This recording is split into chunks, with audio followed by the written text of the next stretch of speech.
আসসালামু আলাইকুম। তোমরা আমার কথা ঠিকভাবে শুনতে পাচ্ছ কিনা এবং হোয়াইট বোর্ডের লেখাগুলো দেখতে পাচ্ছ কিনা একটু কমেন্ট করে জানাও ভাইয়ারা। আজকে তোমাদের জন্য খুব বাচ্চা বয়সের একটা জিনিস নিয়ে এসেছি। এটা নিয়েও আসতাম না, তোমরা কয়েকজন আমাকে পাঠিয়েছিলা। তারপরে আমার এক বন্ধু, ঠিক আছে, সংলাপ, তাকেও ধন্যবাদ এই জিনিসটা আসলে পাঠানোর জন্য, কারণ না হলে আমি জিনিসটা খেয়াল করতাম না। তো যেহেতু আসলে এই খুবই সহজ জিনিস, দেখো এটা দিয়ে আমরা বেস ফিজিক্সের অঙ্ক শুরু করি। তো এটাতে যদি আমাদের সামান্য ভুল থাকে, তাই না, তাহলে একটু সমস্যা আমাদের জন্য। তাই আমরা চেষ্টা করতেছি এটা আমরা খুব সহজেই মানে সমাধানটা তোমাদেরকে করে দিব, ঠিক আছে, যেন তোমরা ভুল কনসেপ্ট থেকে দূরে থাকতে পারো। তোমরা আমার কথাগুলো ঠিকভাবে শুনতে পাচ্ছ কিনা এবং বোর্ডের লেখাগুলো দেখতে পাচ্ছ কিনা একটু তাড়াতাড়ি কমেন্ট করে জানাও, ঠিক আছে। তাহলে আমরা শুরু করব। খুবই সহজ জিনিস এটা, তাড়াতাড়ি তোমরা শুধু জানো, আমরা শুরু করে দিই। আরে আমাদের সাথে দেখছি উচ্ছ্বাসও চলে এসছে। এই উচ্ছ্বাস, তোমাদেরও তো উচিত আমার সাথে একটু এগুলা সলিউশন দেওয়া, তাই না? ইউটিউব ভর্তি এটা যে এত ভুল সমাধান, ক্লাস 9-10 বাচ্চারা কি করবে বলো? তবে একটা জিনিস আমি অবাক হয়েছি, ঠিক আছে, তোমরা মনে কষ্ট পেও না ভাইয়া, মানে এটাতে কিন্তু বোর্ড এসএসসিতে খুব ভালো একটা কাজ করেছিল। আমি সলিউশন করতে করতে আমার কথা আবার তোমাদের বিশ্বাস হবে না, তোমরা ঝট করে খুলে ফেলো, ঠিক আছে। তোমরা তোমাদের বোর্ড বইয়ের এখন খুলো না, ক্লাসের পরে খুলো। আগে বলে দেবো, থাক একটু পরে বলি। এই জিনিসটা তোমাদের বই করে দেওয়া আছে, তাও কেমন করে ইন্টারনেটে এর এত ভুল সমাধান থাকে, আমি এই জিনিসটাতে আসলে অবাক হয়ে গেলাম, ঠিক আছে। তো যাই হোক, সেটা আমাদের বিষয় না, আমরা সহজ করে কোশ্চেনটা বুঝি, ঠিক আছে। তবে তোমরা অনেকেই পারো নাই, আমি গ্রুপে কোশ্চেনটা করতে দিয়েছিলাম, তোমরা ইন্টারে পোলাপান কেন এটা পারলা না, এটা নিয়ে আমার খুব দুঃখের। তো যাই হোক, এই এসএসসি যারা এসছো তোমরা একটু, আমি এসএসসি এরকম বলে একটু ইয়া করো, ঠিক আছে, কারণ এসএসসির পোলাপানই আমার মনে হয় পারবে, এইচএসসি না পারলেও। তো আমরা শুরু করি, ঠিক আছে, রেডি? দেখো, আশা করছি যাদের চলে আসা চলে এসছো, ফ্যান্টাস্টিক। তাহলে দেখো আগে আমরা কোশ্চেনটা বুঝি, দেখো কত সহজ কোশ্চেন। তাহলে এটা হচ্ছে এসএসসি 22 সালে অ্যাসাইনমেন্ট দিয়েছিল, এটাও আমি বলতাম না তোমাদের, যেহেতু অনেক জায়গায় আমি তোমাদের একটু ভুল দেখলাম, তাই আমি তোমাদের বেসিকটা ক্লিয়ার করে দিই, সেজন্য আসলাম। তাই আমরা বেসিকটা বুঝবো। সময় এবং দূরত্বের গ্রাফ এটা আমাদের কোশ্চেনে দিয়ে দিয়েছে, ভালো করে বুঝো।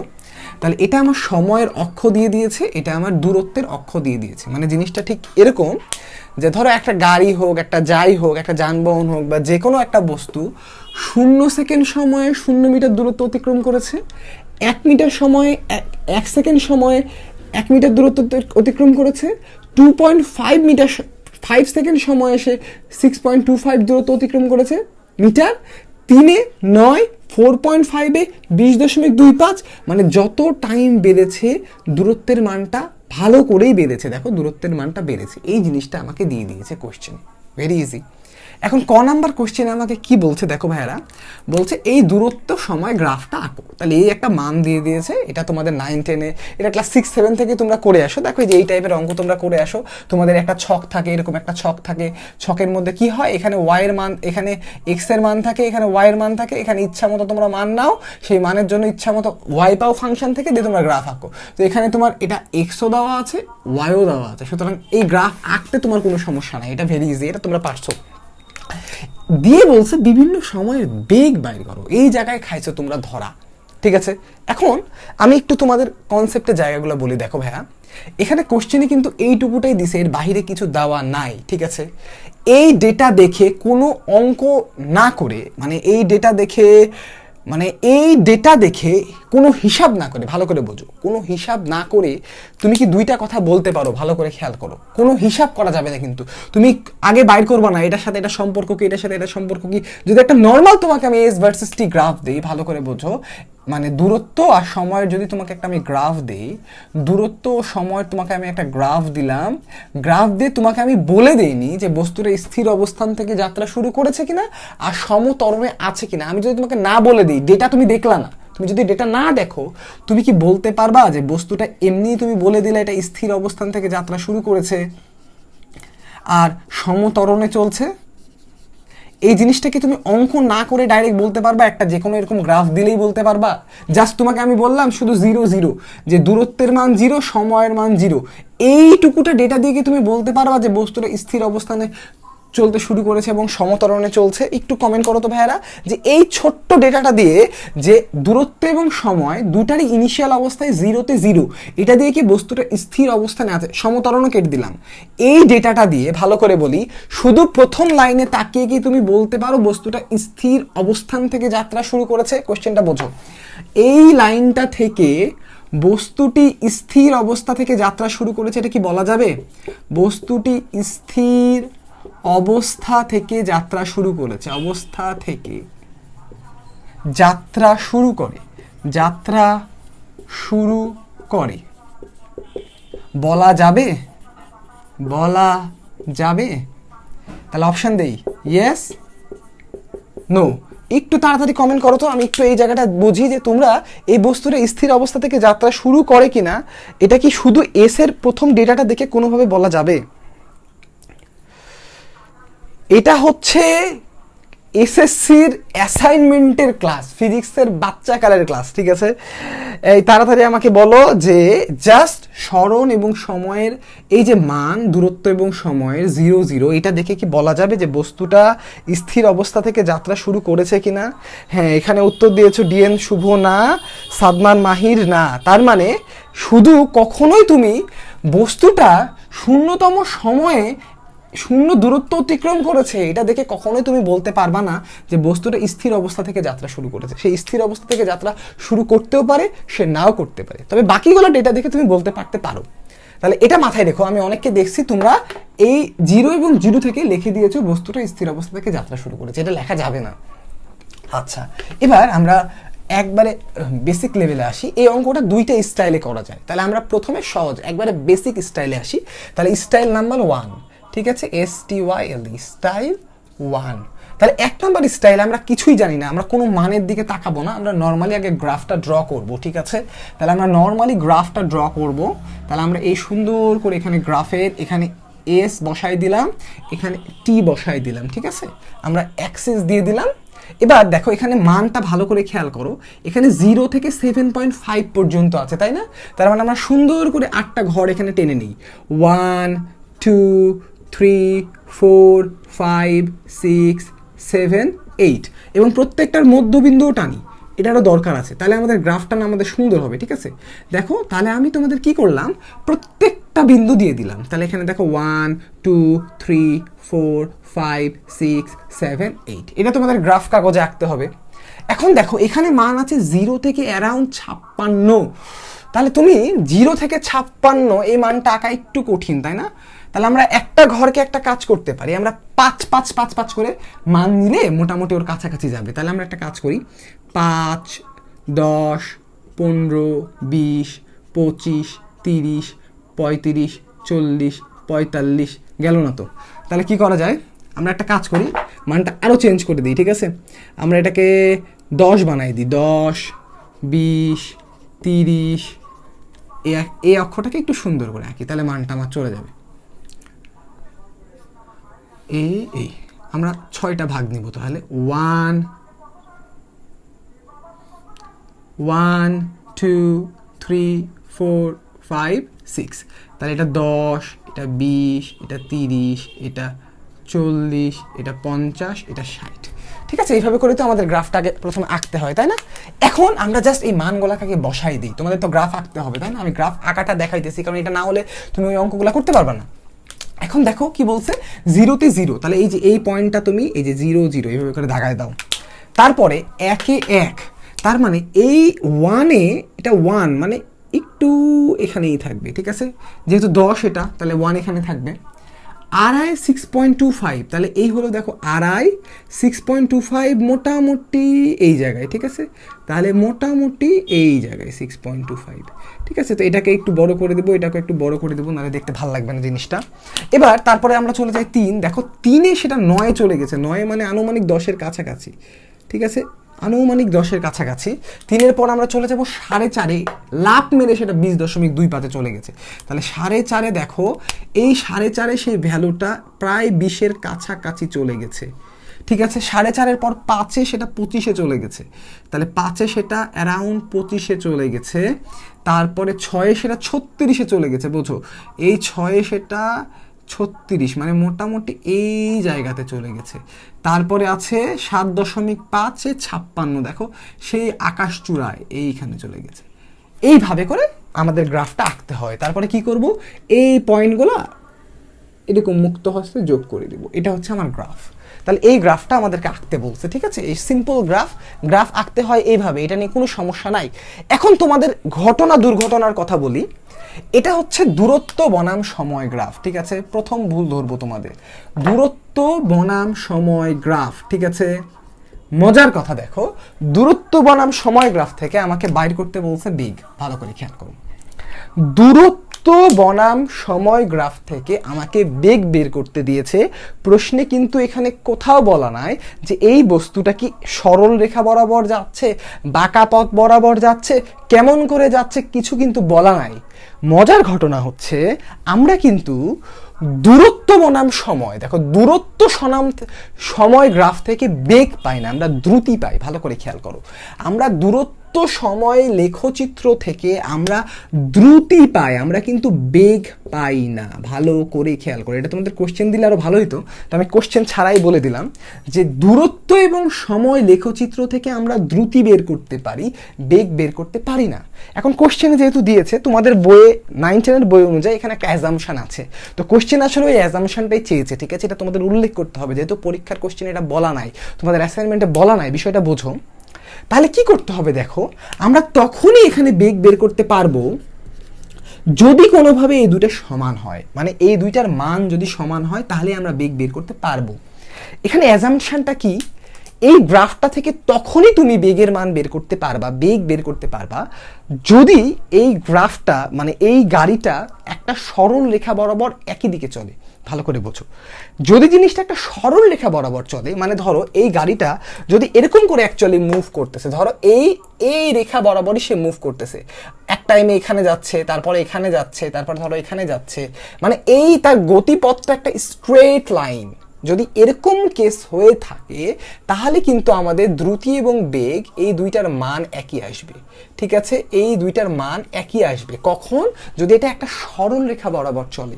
যদি এটা সরল রেখা বরাবর একই দিকে না চলে, ভালো করে বোঝো জিনিসটা কিন্তু আমরা এরকম করেও যাইতে পারি। আমরা প্রথমে এখানে গেলাম, এটাও কিন্তু একটা দূরত্ব, তারপরে আমি এইখানে চলে গেলাম, দিয়ে আবার এখানে আসলাম, দিয়ে ধরো আবার এখানে গেলাম, দিয়ে এখানে গেলাম, এইগুলাকে আমরা D1, D2, D3 এগুলাও কিন্তু আমরা দূরত্ব পাইতে পারি, ঠিক আছে? এই দূরত্ব থেকে তুমি দ্রুতি পাবা, তুমি কিন্তু বেগ কখনোই পাবা না, তুমি কিন্তু বেগ কখনোই পাবা না। এটা কিন্তু ভালো করে খেয়াল করতে হবে। তাই এখানে একটা ছোট্ট কথা খুবই গুরুত্বপূর্ণ, এই জিনিসটা একটু উল্লেখ করে নিতে হবে। দেখো এই উল্লেখযোগ্য জিনিসটা কি, এখানে একটা অ্যাজাম্পশন করতে হবে। অ্যাজাম্পশনটা কি, বস্তুটি সরল রেখা বরাবর একই দিকে চললেই কেবল মাত্র দূরত্ব সময় গ্রাফ থেকে বেগ পাওয়া সম্ভব। এই কথাটা লেখা খুবই গুরুত্বপূর্ণ। এটা না হলে তুমি দূরত্ব সময় গ্রাফ থেকে বেগ বের করতে পারবে না, এটা দ্রুতি বের হয়ে চলে আসবে, ঠিক আছে? তাহলে এই লেখাটা আমরা ধরে নিব, এই জিনিসটা খুবই ম্যান্ডেটরি, নাহলে কিন্তু হবে না অঙ্কটা। এবার দেখো, তাই আমরা এই গ্রাফটাতে আমাকে বেগ বের করতে হবে। এই জায়গাটাতে তোমরা ভুল করছো, ঠিক আছে? প্রথম কথা, তুমি ত্বরণ বের করার আগ পর্যন্ত বলতে পারো না এরা সমত্বরণে চলছে। তাহলে তোমাকে হয় আগে ত্বরণটাকে বের করতে হবে, অথবা সমত্বরণে চলার ক্যারেক্টারিস্টিক্সটা দেখাতে হবে, তারপরে তুমি এখানে সমত্বরণে তোমাদের বইয়ে যতগুলা গতিসূত্র আছে সবগুলো ইউজ করতে পারবা। যতক্ষণ তুমি সমত্বরণে চলে এটা না দেখাবা বা গতিসূত্রগুলো প্রমাণ না করবা, ততক্ষণ তুমি ডাইরেক্ট এটা ইউজ করতে পারবা না।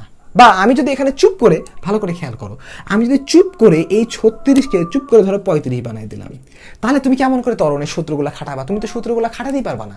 একটা ডেটা চেঞ্জ করে দিলে তোমার এই অঙ্কগুলা ওই একটা সূত্র দিয়ে করা যাবে না। তো গ্রাফ থেকে করা যায়, তো এটা জেনারেলি করা যায়, নো প্রবলেম। সো আমরা 36 রাখলাম। জেনারেল মেথডটা দেখো মেথডটা খুবই সিম্পল। আমাদেরকে কি করতে হবে জানো, এই যে গ্রাফটার এটা হচ্ছে দূরত্ব বনাম সময়ের গ্রাফ। আমরা যদি এই অ্যাজাম্পশনটা করে নিই তাহলে আমরা এটা বলতে পারি এই গ্রাফের প্রত্যেকটা বিন্দুতে, ভালো করে বোঝো, প্রত্যেকটা বিন্দুতে আমরা জ্যালি স্পর্শক আঁকতে পারি। স্পর্শকের, ভালো করে বোঝো, স্পর্শকের ঢাল এটাই হচ্ছে বেগ, যদি আমাদের ওই অ্যাজাম্পশনটা থাকে।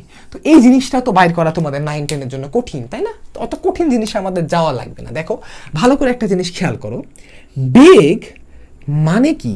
বেগ মানে অ্যাকচুয়ালি কি? বেগ মানে হচ্ছে স্মরণের পরিবর্তন, স্মরণের পরিবর্তন, 9-10 এর ভাষায় লিখছি তাই আর সিম্বল ইউজ করছি না, বাই সময়ের পরিবর্তন। ভালো করে খেয়াল করো, সময়ের পরিবর্তন। তো এখন ভালো করে একটা জিনিস যদি বুঝি আমরা, এই সময়ের পরিবর্তনটা যদি খুব কম হয়, মানে 0 এর কাছাকাছি হয়, ভালো করে বোঝো, সময়ের পরিবর্তন যদি 0 এর কাছাকাছি হয় তাহলে আমরা এটাকে তাৎক্ষণিক বেগ বা বেগ বলি, ঠিক আছে? আমাদের কোনো সমস্যা নাই। আর যদি আমরা এই সময়ের পরিবর্তনটা একটু বড় হয়, মানে 0-র কাছাকাছি হয় না, এখানে আমার পরিবর্তনগুলো দেখো, এখানে 1 সেকেন্ড, এখানে 1.5 সেকেন্ড, এখানে আবার 0.5 সেকেন্ড, এখানে 1.5 সেকেন্ড, এখানে 0.5 সেকেন্ড, এখানে 1 সেকেন্ড, এখানে 1.5 সেকেন্ড, মানে একটু বড় বড় পার্থক্য না? তাই আমরা কি করতে পারবো, এই গ্রাফটা থেকে প্রথমে আমরা গড় বেগটা বাইর করতে পারবো। আমরা কিন্তু ডাইরেক্ট বেগে যেতে পারি না। তাহলে আমাদেরকে কি করতে হবে, এই গ্রাফটা থেকে প্রত্যেকটার মধ্যবিন্দুতে গড় বেগ বের করতে হবে। ভালো করে বোঝো, একটা গ্রাফ থেকে বেগ বের করার স্টাইলই এটা।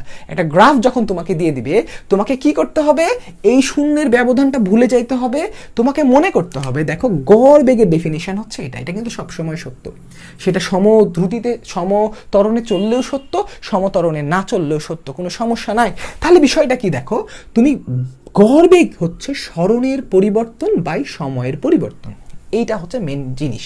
তাহলে আমরা এখানে এখন আমরা যেটা দিয়ে অঙ্ক করব সেই জিনিসটা আমরা লিখে নিই। তাহলে আমরা ইউজ করব গড় বেগ, এটা হচ্ছে del S divided by del T. এটার মানেই হচ্ছে স্মরণের পরিবর্তন বাই সময়ের পরিবর্তন। এটা দিয়ে আমরা এইখানেই গ্রাফটা এঁকে ফেলবো, তাহলে আমাদের অঙ্কটা খুব সহজ হয়ে যাবে। ঠিক আছে, দেখো তাহলে আমরা কি করব, এবার আমরা এই গ্রাফে এইখানে আমি কি করলাম, এই জায়গাটায় ভি দিয়ে দিলাম, এই জায়গাটায় টি দিয়ে দিলাম। ভালো করে খেয়াল করো, ঠিক আছে? আমাদের এখানে যতগুলো পয়েন্ট আছে খেয়াল করো, 0, 1, 2.5, তারপরে 3, 4.5, তারপরে আছে 5, 6, 7.5। প্রত্যেকটার মধ্যবিন্দুতে আমরা গড় বেগ বাইর করবো। ভালো করে খেয়াল করো, প্রত্যেকটার মধ্যবিন্দুতে গড় বেগ বাইর করবো। তাহলে আমরা কি করব, এই লম্ব টানলে আমরা এই বিন্দু, তারপরে এটার মধ্যবিন্দু হবে হচ্ছে এইটা এবং এইটা, 1 আর এর মধ্যবিন্দু অবশ্যই এখানে হবে এই বিন্দু, তারপরে হচ্ছে এই দুইটার মধ্যবিন্দু এইখান থেকে আসলে এই বিন্দু, তারপরে হচ্ছে এইটা এবং এইটার মধ্যবিন্দু হচ্ছে এইখান থেকে অবশ্যই কোনো একটা বিন্দু এইটা, তারপরে এই দুইটার মধ্যবিন্দু হবে এইখান থেকে একটা বিন্দু, এই দুইটার মধ্যবিন্দু হবে এইটা, তারপরে হচ্ছে ছিল 6 এবং 7.5-এর মধ্যবিন্দু এইখানে। এই মধ্যবিন্দুগুলোতে আমরা বেগের মান খুব সহজে পেয়ে যাব। এই মানগুলো যোগ করলে আমাদের অ্যান্সার শেষ। তাহলে দেখো আমরা এই মানগুলো কত সহজে যোগ করতে পারি, খেয়াল করো। দেখো আমরা এই যে গড় বেগ, এই গড় বেগটা বাইর করতে পারি কত সহজ করে। দেখো এখান থেকে আমাদের এই পয়েন্টটার মান কত, দেখো তো এই পয়েন্টটার মান হচ্ছে 0.5 সেকেন্ড। তাহলে 0.5 সেকেন্ডে গড় বেগের যে আমরা মান পাবো, সেই মানটা পাবো কত সহজ করে। দেখো এইখানে এই 1 সেকেন্ডে বস্তুটা অতিক্রম করেছে 1 মিটার, 0 সেকেন্ডে 0। তাহলে আমরা যদি এখানে বসাই, দেখো তাহলে আমার গড় বেগের মান থাকে 1 - 0 ডিভাইডেড বাই 1 - 0, তার মানে 1 মিটার পার সেকেন্ড। তাহলে আমরা এই 1 মিটার পার সেকেন্ডটা কোথায় বসাবো, এই দুইটার ঠিক মধ্যবিন্দুতে, তার মানে এইখানে আমি এইখানে বেগের মান 1 বসাই দিতে পারি। তাহলে এইখানে আমি বেগের মান 1 বসিয়ে দিলাম, ঠিক আছে? এটা হচ্ছে বেগের মান 1। তাহলে কোথায়, এই 0.5-এ আমি 1 বসাবো। এরপর আমি চলে যাব, তাহলে এই পয়েন্ট আমার গেল। এবার এই দুইটার মধ্যবিন্দু কোনটা, এই যে এইটা, এই পয়েন্টটা কত, এই দুইটার মধ্যবিন্দু মানে হচ্ছে দেখো 1 এবং 2.5-এর মধ্যবিন্দু, 1 আর 2.5-এর মধ্যবিন্দু হচ্ছে 1.75। এখানে আমি তাহলে কত পাবো, এই দুইটার ডিফারেন্স নেব। ভালো করে দেখো, খালি আমি পাশাপাশি দুইটার ডিফারেন্স নেব, এই দুইটার ডিফারেন্স, এই দুইটার ডিফারেন্স, তারপরে এই দুইটা, তাহলে এই দুইটার ডিফারেন্স যদি নিয়ে দেখো কত, 6.25 - 1 ডিভাইডেড বাই 2.5 - 1। এই ভ্যালুটা করলে কত আসে ক্যালকুলেটারে, একটু দেখি কত আসে। তাহলে আসে 6.25 মাইনাস 1 ডিভাইডেড বাই 6.25 বাই 1.5, তাহলে আসে 3.5। তাহলে আমি কত পাইলাম? এটা 3.5। তার মানে এই পয়েন্টে এর মানটা হবে, এটা যদি 2 হয়, এটা যদি 3 হয়, একটু 3.5। এই পয়েন্টে মানটা হচ্ছে 3.5 এই জায়গাটায়, ঠিক আছে? তাহলে এই জায়গাটায় আমি মানটা পাইলাম 3.5। এবার দেখো, এবার এই জায়গাটা আমি মুছলাম। এবার আমি এর পরের পয়েন্ট যাব কোথায়? এর পরের পয়েন্ট হচ্ছে আমার এইটা। এই পয়েন্টটা কত? 2.5 আর 3 এর মধ্যবিন্দু, তার মানে 2.75। তাহলে 2.75 এর মানটা কত দেখো, আমি বাইর করি। এই দুইটার বিয়োগ করব, এই দুইটার বিয়োগ করব, তাহলে কত? 9 মাইনাস 6.25 ডিভাইডেড বাই 3 মাইনাস 2.5। তাহলে এটা কত আসবে? এই মানটা যদি আমি বের করি, তাহলে 9 মাইনাস 6.25 ডিভাইডেড বাই 3 মাইনাস 2.5, তাহলে আসছে 5.5। তাহলে এই পয়েন্টে দেখো বেগের মান,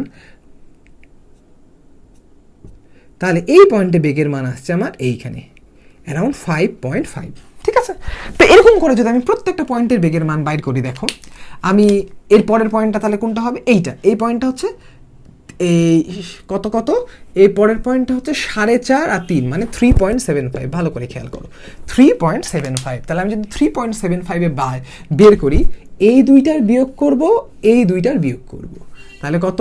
20.25 মাইনাস 9, 4.5 মাইনাস 3। তাহলে এটাকে যদি ক্যালকুলেটরে দেই, আমার হিসাবে 7.5 আসার কথা। দেখি 20.25 মাইনাস 9 বাই 1.5, তাহলে 7.5। তার মানে দেখো এই পয়েন্টে বেগের মান আমরা পাইলাম মোটামুটি 7.5, ঠিক আছে? এবার এর পরের বিন্দুটা কত আমাদের? এই যে এইখানে দেখো 4.5 আর 5 মধ্যবিন্দু কত হবে? 4.75। ভালো করে খেয়াল করো, 4.75। তাহলে 4.75 বিন্দুতে যদি আমরা বাইর করি, তাহলে এই দুইটার বিয়োগ করব, এই দুইটার বিয়োগ করব, তাহলে 25 মাইনাস 20.25 ডিভাইডেড বাই 0.5। তাহলে এটা যদি করি আমরা, তাহলে আসবে কত? 4.75 বাই 0.5, তার মানে 9.5। তাহলে এই দেখো এই মানটা আমাদের একটু উপরে এইখানে চলে আসতেছে, মানে গ্রাফটা এইভাবে চলে যাচ্ছে। তো এরপরের আমাদের বিন্দুটা কত? এরপরের বিন্দুটা হচ্ছে এটা হচ্ছে 5.5, 5 এবং 6 মধ্যবিন্দু যেহেতু, তাহলে এই বিন্দুটা পাবো কেমন করে? এই দুইটার আমরা বিয়োগ করব, এখানে তো 1ই আছে, তাহলে এটা হচ্ছে 11। দেখো 36 মাইনাস 25 বাই 1, তাহলে 11। তাহলে এখানে আমরা পাচ্ছি কত? এখানে পাচ্ছি হচ্ছে আমরা 11 আবার কোথায়? এইখানে, ঠিক আছে? মানে আমার জায়গা কম, তাই একটু উপরে উঠে যাচ্ছে, আর কিছুই না। আর একটা পয়েন্ট আছে আমার, সেই পয়েন্টটা কত? এই যে 7.5 আর কত 6 এর মধ্যবিন্দু কত? 7.5 আর 6 মধ্যবিন্দু 6.75, ঠিক আছে? 6.75। তাহলে 6.75 কত হবে? এই দুইটার বিয়োগফল, এই দুইটার বিয়োগফল, তাহলে 56.25 মাইনাস 36 ডিভাইডেড বাই 1.5। তাহলে আমরা কত পাচ্ছি? দেখো আমরা পাচ্ছি 56.25 মাইনাস 36 বাই 1.5, তাহলে আমরা কত পাচ্ছি? 13.5। তাহলে এই পয়েন্টে আমরা ভ্যালুটা পাইলাম মোটামুটি এইখানে, মানে আমাকে একটু জায়গা কমের জন্য এই গ্রাফটার ভিতরে ঢুকে যেতে হলো, ঠিক আছে? এই গ্রাফটার ভিতরে ঢুকে যেতে হলো। এখন দেখো আমি এই যে পয়েন্টগুলো পাইলাম, এটা ছিল আমার গড় বেগের মান। এই বেগগুলোকে যদি আমি সুন্দর করে জোড়া লাগাই, তার একটা সরল রেখা বরাবরই থাকে। এইটা আমার বেগ ভার্সেস সময়ের গ্রাফ নির্দেশ করে। ভালো করে খেয়াল করো, এটা আমার বেগ ভার্সেস সময়ের গ্রাফ নির্দেশ করে। এই সরল রেখাটা আমার বেগ ভার্সেস সময়ের গ্রাফ নির্দেশ করে। এখন মজার কথা, এই সরল রেখাটা আমার এখানে 0.5 পর্যন্ত ছিল না। আমি যদি এটাকে নর্মাল স্কেল দিয়ে ধরে বাড়াই, আমি যদি গ্রাফ কাগজে আঁকার পরে এটাকে স্কেল দিয়ে ধরে এরকম বাড়াই, আমি দেখবো এই মূল বিন্দুতে গিয়ে ছেদ করেছে। যখন দেখবো এই মূল বিন্দুতে গিয়ে ছেদ করেছে, তখন আমরা বলতে পারবো যে এই গ্রাফটার আদিবেগ ছিল 0, মানে বস্তুটা স্থির অবস্থা থেকে যাত্রা শুরু করেছিল। এই অবস্থায় এসে বলতে পারবো, অন্য কোনো অবস্থায় কিন্তু আমরা এটা বলতে পারবো না, ঠিক আছে? অন্য অবস্থায় এটা আমাদের পক্ষে বলা সম্ভব হবে না। আচ্ছা, বিষয়টা একটু ভালো করে আমরা বুঝাই। দেখো এখানে আমার স্মরণ সময়ের সরণ দূরত্ব এবং সময়ের যে মান ছিল আমরা জাস্ট মানটা গ্রাফে প্লট করলাম, প্রত্যেকটা বিন্দুর মধ্যবিন্দুতে বেগ বাইর করলাম। ভালো করে খেয়াল করো, প্রত্যেকটা বিন্দুর মধ্যবিন্দুতে বেগ, প্রত্যেকটার মধ্যবিন্দুতে বেগ, প্রত্যেকটার মধ্যবিন্দুতে বেগ, প্রত্যেকটার মধ্যবিন্দুতে বেগ, প্রত্যেকটার মধ্যবিন্দুতে বেগ বের করলাম, দিয়ে জাস্ট বেগের লাইনটাকে জোড়া লাগাইলাম, তাইলেই আমার বেগ হয়ে গেল। ঠিক আছে, খ নাম্বার কোশ্চেনে, এই ক নাম্বার কোশ্চেনে আসলে আমার এটাই বলেছে, সময় দূরত্বের লেখ হতে বেগ নির্ণয় করো, একটা অ্যাজাম্পশন লাগবে, সরল রেখা বরাবর চলতেছে। ঠিক আছে, তারপরে দেখো আমরা খ নাম্বার কোশ্চেনে চলে আসি। ক হতে বেগ বনাম সময় গ্রাফ আঁকো। আমরা অলরেডি গ্রাফ এঁকে ফেলেছি। বিভিন্ন বিন্দুতে ঢাল নির্ণয় করো, বিভিন্ন বিন্দুতে ঢাল নির্ণয় করো। ঢাল মানে কি দেখো তো, এই যে আমরা যে রেখাটা পাইছি এটা একটা সরল রেখা পেয়েছি না, এই সরল রেখাটা এক্স অক্ষের সাথে যেই থিটা কোণ উৎপন্ন করে এর ট্যান থিটাকে বলা হয় ঢাল, এটাকে বলা হয় ঢাল। এটা তোমরা সরল রেখা অধ্যায়ে 9-10-এ পড়ছো, তাহলে এটাকে ঢাল বলা হয়। তার ট্যান থিটা মানে কি বলতো, লম্ব বাই ভূমি। তার ট্যান থিটা এটার মানে হচ্ছে লম্ব বাই ভূমি। তো সরল রেখার ঢাল সব সময় একই হয়। তো সরল রেখা আমরা পরে বলবো, ঠিক আছে। আমরা খুব সহজ করি, আমরা একটা কাজ করি, আমরা যে কোনো কয়েকটা লম্ব ভূমি নেই, ঠিক আছে। তো ধরো আমার মন চাইলো আমি এইখানে আমি একটা কাজ করতে পারতাম, আমি এইখানে নিলাম, ঠিক আছে। আমি এই পয়েন্ট আর এই পয়েন্ট, এই একটা ত্রিভুজ নিলাম। তাহলে এইটুকুটা যদি আমি ত্রিভুজ নিই, দেখো আমার এইটুকুটা দূরত্ব জানা আছে, কারণ এই মান 2.75 আমার কিন্তু মানটা জানা ছিল, আবার এই গোটা দূরত্বটাও আমার জানা আছে। তাহলে এখানে 2.75 এই জায়গায় বেগের মান ছিল কত, 5.5, আর এদিকে হচ্ছে 2.75। তাহলে ঢাল কেমন করে বাইর করে ভালো করে খেয়াল করো, ঢাল মানে হচ্ছে লম্ব বাই ভূমি। তাহলে আমার লম্বের মান কত, লম্বের মান হচ্ছে 5.5, ভূমির মান 2.75। তাহলে এখান থেকে আমরা ঢালের মান পাইলাম 2। আমার এখানে পছন্দ না, আমি কি করলাম, আমি এই লাস্ট বিন্দুতে এই জায়গায় ঢাল নেই, কোনো সমস্যা নাই, আমার যেখানে ইচ্ছা আমি সেখানে নেই। এইখানে দেখো এই গোটাটা আমরা মেপে পাইছিলাম 13.5, এটা হচ্ছে 6.75। তাহলে এবার ঢালের মান কত হবে, 13.5 ডিভাইডেড বাই 7.65, এটার মানও 2, তার মানে ঢালের মান 2।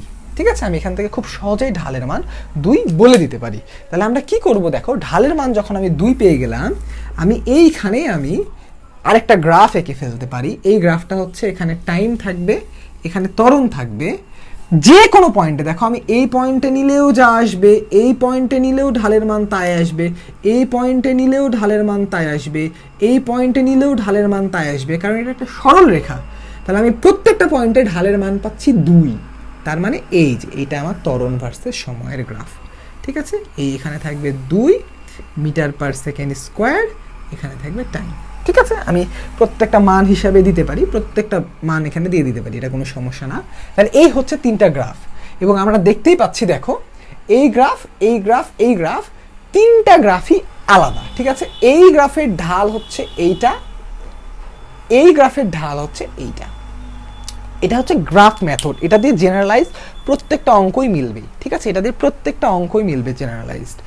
তো আমি এখন তোমাদেরকে একটু বলি, তোমাদের এখানে ভুলের জায়গাটা কি। ঠিক আছে, তো এই অঙ্কটাতে তোমরা এই যে ডেটা থাকবে, ধরো ডেটাগুলো থেকে এইটা হচ্ছে যে কোনো গ্রাফ। ধরো আমি যদি এখানে এই অঙ্ক তো তোমরা সূত্র দিয়ে করলেও মিলে যাচ্ছে, দেখো আমি যে মানগুলা বাইর করছি সূত্র দিয়ে করলে মানটা মিলে যাবে, তার কিছু কারণ আছে। প্রত্যেকটা ডেটা একটা জাদুকরী সম্পর্ক এখানে মেনটেন করে। কিন্তু আমি যদি ধরো এই একটা জায়গার মান এখানে 30 করে দিলাম, তাহলে এই অঙ্কটা আমি যেই পদ্ধতিতে করলাম এটা ছাড়া তুমি অন্য কোনো পদ্ধতিতে করতে পারবা না। তো পদ্ধতিটা আমি একটু সাম আপ করি 1 মিনিট, তাহলে তোমার এই পদ্ধতিটা বোঝা হয়ে যাবে। দেখো তোমার কাজ হচ্ছে তুমি সরণ আর সময়টাকে সুন্দর করে প্লট করবা, 1 নাম্বার কাজ। 2 নাম্বার কাজ হচ্ছে যেই বিন্দুগুলোতে তোমার মান আছে, দেখো ভালো করে বোঝো, যেই মানগুলো আছে প্রত্যেকটা সরণের বা দূরত্বের পার্থক্য বাইর করবা, প্রত্যেকটা সময়ের পার্থক্য বাইর করবা। তাহলে কি পারবা, এই 2টা টাইমের যে মধ্যবিন্দু আছে না, দেখো ভালো করে বোঝো, এটা যদি 1 হয়, এটা যদি 2.5 হয়, এদের মধ্যবিন্দু কত হবে, 1.75। এই 1.75 সেকেন্ডে বেগের মান হচ্ছে এই দুইটার পার্থক্য ডিভাইডেড বাই এই দুইটার পার্থক্য। এই জিনিসটা বোঝানোর জন্যই আমি লাইভে এসেছি। আবারও আমি বলি, ভালো করে খেয়াল করো ভাইয়ারা, আমি তোমাকে যদি এখানে যে কোনো টাইমে বেগের একটা মান বাইর করতে বলি, বেগের মান বাইর করার ফিলিংস হচ্ছে এরকম, ধরো আমি তোমাকে এই দুইটা ডেটা এখানে 30ই দিলাম আমি, তাহলে তুমি এই 5.5 বিন্দুতে দেখো, এখানে যদি 5 হয়, এখানে যদি 6 হয়, এর মধ্যবিন্দু হচ্ছে 5.5। এই বিন্দুতে বেগের মান তুমি এই ডেটার প্রেক্ষিতে সবচেয়ে বিশুদ্ধভাবে বলতে পারো হচ্ছে, এই ডেটার প্রেক্ষাপটে তুমি এই দুইটার বিয়োগ করবা, তাহলে কত হবে? 30 থেকে 25 বাদ দিলে হয় 5, আর 6 থেকে 5 বাদ দিলে হয় 5, তাহলে এখান থেকে তুমি পাবা 5। এই বিন্দুতে বেগের মান তখন তুমি পেয়ে যাবা 5 মিটার পার সেকেন্ড। কখন? যদি আমি ডেটাটা এইভাবে ম্যানিপুলেট করে দিতাম, ঠিক আছে? যে কোনো মানে এই দুইটা টাইমের মিডিলে মাঝখানে বেগের মান হবে এই দুইটার বিয়োগফল বাই এই দুইটার বিয়োগফল। আবার বলি, যে কোনো দুইটা টাইমের মাঝখানে বেগের যে মান হবে, গড় বেগ যদিও বলি আমরা, মাঝখানে বেগের মানটা হবে এই দুইটা মানের বিয়োগফল ডিভাইডেড বাই এই দুইটা মানের বিয়োগফল, ঠিক আছে? এইটা হচ্ছে মেন তাৎপর্যের কথা।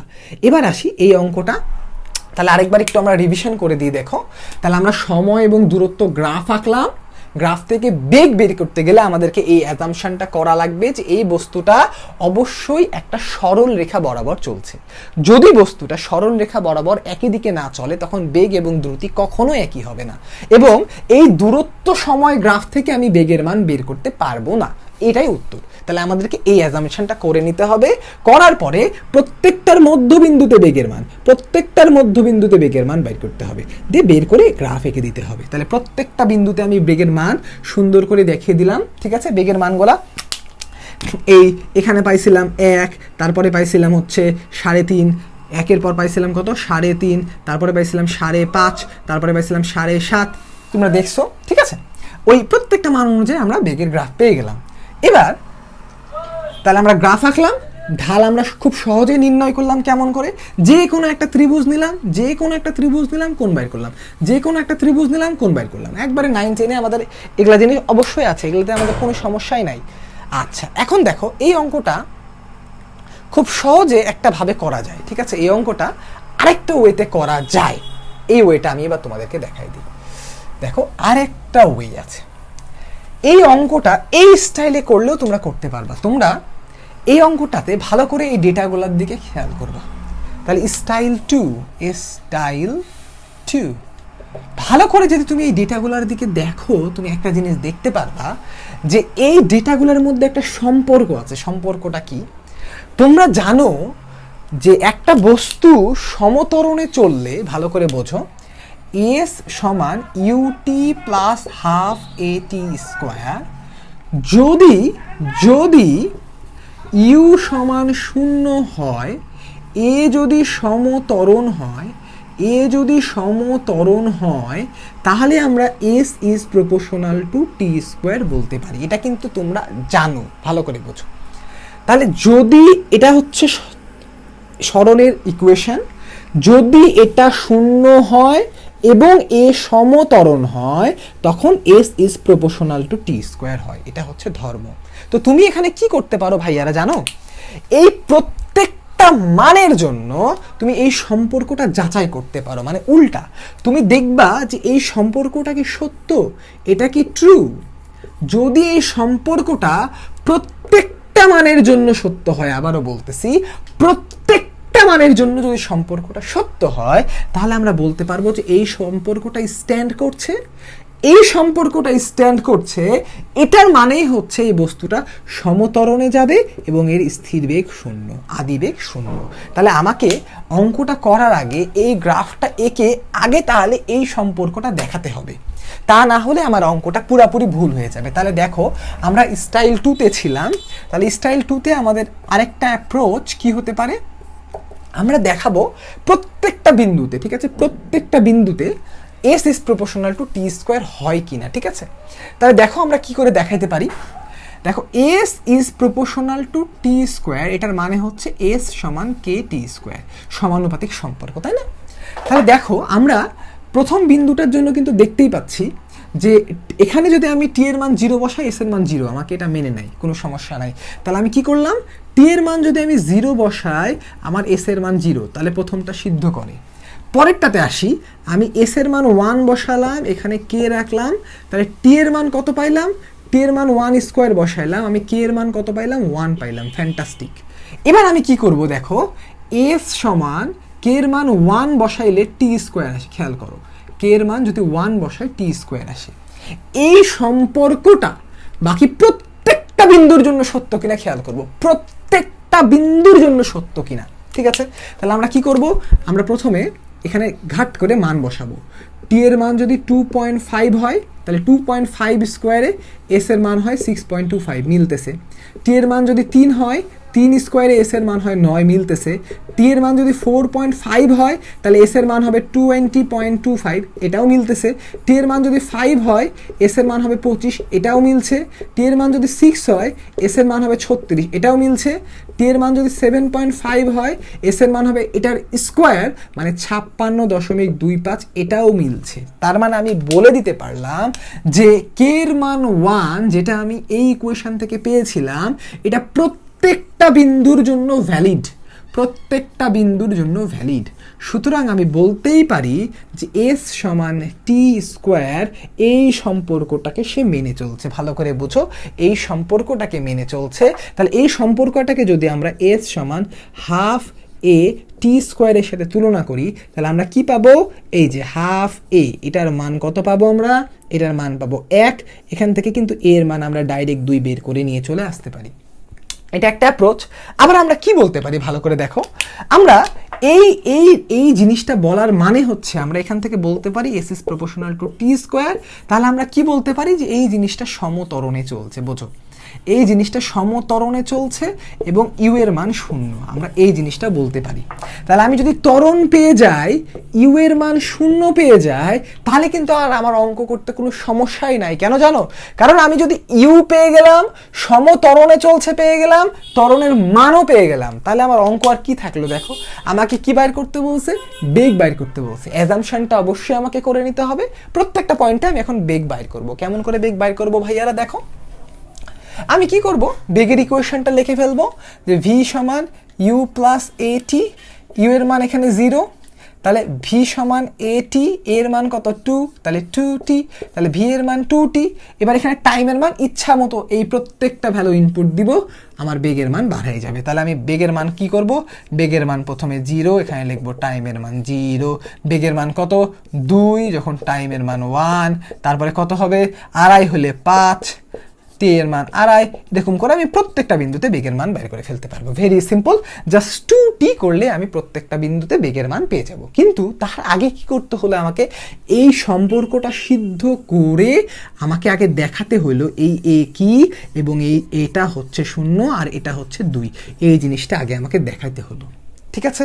তাহলে তোমরা যেটা করছো, এই জিনিসটা না দেখিয়েই অনেক সময় ডাইরেক্ট একটা আকাম করে ফেলছো। তোমরা ডাইরেক্ট জিনিসটাকে সমতরণ হুটহাট বলে দিয়ে কিন্তু অঙ্কটা করতে পারো না। ঠিক আছে? এই জিনিসটা মনে রাখতে হবে, তোমরা হুটহাট দেখিয়ে এই অঙ্কটা কিন্তু করতে পারো না।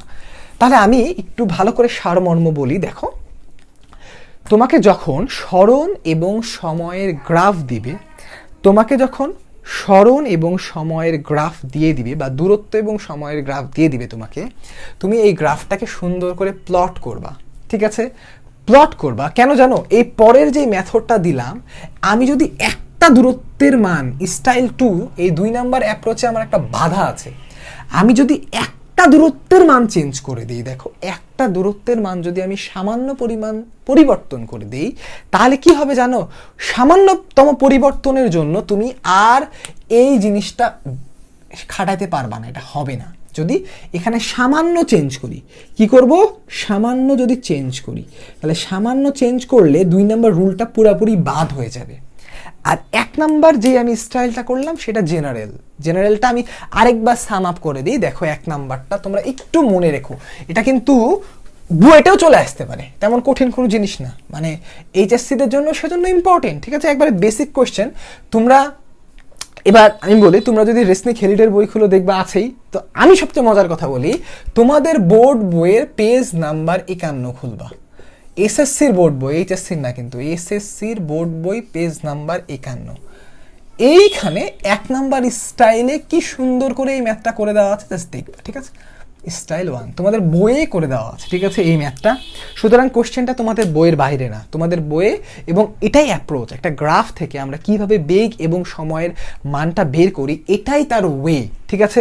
আর খুবই ছোট্ট করে যদি বলি, দেখো সবার পারার কথা, তোমরা একটু তাড়াতাড়ি কমেন্ট করো ভাইরা যে এখন পর্যন্ত আমি যেইটুকুটা বললাম তোমরা সবাই বুঝতে পেরেছো কিনা। কোনো জায়গায় সমস্যা থাকলে তাড়াতাড়ি কমেন্ট করো, আমি একটু তোমাদের কমেন্টটা দেখবো, ঠিক আছে? তোমাদের কোনো জায়গায় যদি সমস্যা থাকে একটু কমেন্ট করো, আমি তোমাদের কমেন্টটা দেখবো। তাহলে আমি কি বললাম, তোমরা যেটা করবা, তোমরা জাস্ট এই গ্রাফটা প্রথমে ড্র করবা। তুমি যতগুলা পয়েন্ট পাবা, ধরো আমি অ্যাবান্ডেন্টলি পয়েন্ট দিচ্ছি ইচ্ছা মতো, এই প্রত্যেকটা পয়েন্টের মাঝখানের পয়েন্টে তুমি বেগ বের করবা, ভালো করে বোঝো, প্রত্যেকটা পয়েন্টের মাঝখানের পয়েন্টে তুমি বেগ বের করবা। কি বেগ বের করবা? গড় বেগ। তাহলে এই লাল জায়গাগুলোতে তুমি বেগ বের করবা, সোজা কথা। কেমন করে বেগ বের করবা? তুমি এই জায়গার সরণের মান জানো, এই জায়গার সরণের মান জানো, তাহলে এইখানে S2 জানো, S1 জানো, এখানকার T2 জানো, এখানকার T1 জানো, তাহলে বেগের মান কত হবে? S2 minus S1 divided by T2 minus T1। এটা হচ্ছে তুমি এই পয়েন্টের বেগ পাবা, ভালো করে খেয়াল করো, এই পয়েন্টের বেগ পাবা। ঠিক তেমনই করে আবার এই পয়েন্টে যাবা, এই দুইটার বিয়োগফল, এই দুইটার বিয়োগফল, তুমি এই পয়েন্টের বেগ পাবা। তাহলে V1 পাইলা, V2 পাইলা, এরকম করে V3 পাবা, V4 পাবা, V5 পাবা, V6 পাবা। এটাই হচ্ছে এস ভার্সেস টি, যে কোনো আকৃতির গ্রাফ হোক, আবার রিপিট করতেছি, একটা দূরত্ব সময়ের যে কোনো গ্রাফ থেকে তুমি ওই অ্যাজাম্পশনটা ধরে এইভাবে সুন্দর করে প্রত্যেকটা পয়েন্টের তুমি বেগ ধরো, এইখানে এইখানে এইখানে এইখানে এইভাবে পেলা, জাস্ট লাইনটা ড্র করে দিলেই তোমার বেগের মান হয়ে যাবে, ঠিক আছে? তাহলে খুবই সহজ। তোমাকে কি করতে হবে? গ্রাফ থেকে মিডল পয়েন্টগুলো, তাহলে আমি যদি একটু সারমর্ম করে দিই, দেখো আমি অ্যালগরিদমের মতো সারমর্ম করে দিচ্ছি, ঠিক আছে? সারমর্ম, স্টেপস। 1 নাম্বার দূরত্ব সময় ড্র, মানে আঁকবা, ঠিক আছে? নাম্বার 2, প্রত্যেক এস এর মধ্যবিন্দুতে ভি সমান, গড়বেগ সমান S2 minus S1 by T2 minus T1 বের করবা। নাম্বার 3, প্রত্যেক বেগ যোগ করবা, ঠিক আছে? আর ত্বরণ বাইর করতে গেলে ত্বরণের জন্য কি করবা বলো তো? ত্বরণের জন্য যে কোনো বেগ সময় এর ট্রাইঅ্যাঙ্গেল এর কি করবা? লম্ব বাই ভূমি বের করবা। শেষ। এই 4টা স্টেপে তোমার 3টা অঙ্ক শেষ, ঠিক আছে? এইটুকুটাতে তোমার ক নাম্বার অঙ্ক শেষ, এইটুকুটাতে তোমার খ নাম্বার অঙ্ক শেষ, এইটুকুটাতে তোমার গ নাম্বার অঙ্ক শেষ। এটা হচ্ছে সোজা এক বাক্যে যদি আমি স্টেপ বলি তাহলে এটা হচ্ছে স্টেপ। আচ্ছা, তাহলে এখন সব ক্লিয়ার। যাক, তাহলে আশা করা যায় যারা দেখছো সবাই ক্লিয়ার বলেছো এইটুকুটাই। তাহলে তোমাদেরকে জাস্ট একটা কথা বলি, যে কোনো একটা ডেটা দেখে, এই ডেটা দেখে তুমি প্রথমে তোমাকে হয় প্রমাণ করতে হবে এটা সমত্বরণ এবং আদিবেগ সম্পর্কে মতামতটা দিতে হবে, তারপরে তুমি সব সূত্রগুলো ব্যবহার করতে পারবা, তার আগে ব্যবহার করতে পারবা না। আর যদি তুমি দেখো যে ডেটা মিলতেছে না, মানে ডেটাগুলো সমত্বরণে যাচ্ছে না, একমাত্র ওয়ে হচ্ছে তোমার গ্রাফ ড্র করা, এবং গ্রাফ ড্র করে এই 4টা স্টেপে মান বের করা। এটা মনে রেখো, ঠিক আছে? তো আশা করা যায় তোমরা এই জিনিসটা তোমাদের ছোট ভাই বোনদেরকে দিবা, কারণ আমি দেখলাম ইন্টারনেটে অনেক জায়গায়, ঠিক আছে, সব জায়গায় কি করছো, এই যে এরকম করে এস সবার U plus V by 2 into T, এটা এই সূত্র দিয়ে এস বাইর করে রেখে দিছো। কিন্তু কেন এটা বাইর করলে এটা কেন, ঠিক আছে? এবং এই এসটা কোন টাইমের জন্য এস, এটাই তো তুমি মানে এই সূত্র থেকে এই ইউটাকে 0 বানাইলা, ইউটাকে কোথা থেকে 0 বানাইলা, হাউ, এটাকে কেমন করে 0 বানাইলা, এটা বলো নাই, ঠিক আছে? এই জিনিসটা খেয়াল করতে হবে, নাহলে কিন্তু ওই সলভটা ভুল হয়ে যাবে। আর নাহলে আরেকটা যে ওয়ে বললাম, তুমি আগে ত্বরণের মান বের করবা দিয়ে অঙ্ক করবা। তো সবাইকে ধন্যবাদ। তোমাদের সাথে নেক্সট লাইভে আমি তোমরা আমাকে বললো কবে লাইভটা নেওয়া যায়। নেক্সট লাইভে তোমাদেরকে আমি বলবো কি করে অ্যাডমিশনের প্রিপারেশন নিতে হয় এবং এইচএসসির প্রিপারেশনটা নিতে হয়, ঠিক আছে? যেহেতু আমার নিজের অভিজ্ঞতা থেকে বলবো তোমাদেরকে একবারে প্র্যাকটিক্যাল কথা, আমি কি করে সারাদিন কখনোই পড়তে হয় না, পড়তে হয় বুঝে শুনে ট্যাকটিক্যালি, তাহলে অল্প পড়ে অনেক ভালো রেজাল্ট করা যায়। এটা হচ্ছে মেন জিনিস। সারাদিন যদি তুমি পড়ো তোমার রেজাল্ট ভালো হবে না, গ্যারান্টিড। তোমাকে পড়তে হবে বুঝে শুনে, যেইটুকুটা পড়বা একবার পড়লে আর যেন পড়া না লাগে, ঠিক আছে? ওটা নিয়ে একদিন অবশ্যই লাইভ হবে যদি তোমরা চাও। তোমরা চাও কিনা অবশ্যই কমেন্ট করে জানাবা, তাহলে তোমাদের জন্য অবশ্যই গাইডলাইনমূলক একটা ক্লাস আমি নিব, তাহলে তোমাদের অনেক উপকার হবে। তো ঠিক আছে, তোমাদের সবাইকে অসংখ্য ধন্যবাদ। আসসালামু আলাইকুম।